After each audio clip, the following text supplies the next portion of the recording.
Welcome to Samba Samba. Enjoy the video. You start by verifying prerequisites and collecting credentials so you can authenticate. Install a client or library for your stack. For Python, use scicop2 or SQLalchemy.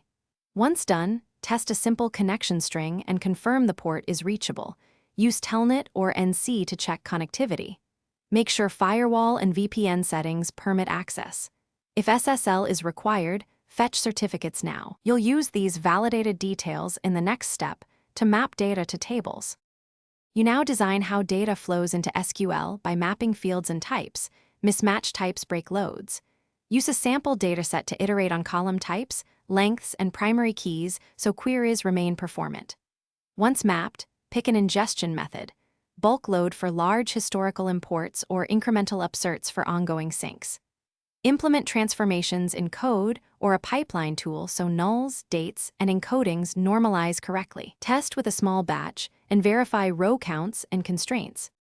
You execute the load using transactions and manageable batch sizes to avoid locks and timeouts. After loading, validate by comparing row counts, checksums, and sampling key subsets. Ensure indexes and foreign keys hold. If errors appear, inspect database logs, client exceptions, and query plans to find deadlocks or constraint violations. Make sure network timeouts and retry logic are tuned. Increase batch retry backoff if needed. One key tip: reproduce the failure with a small dataset. Thanks for watching. Consider subscribing if we helped you.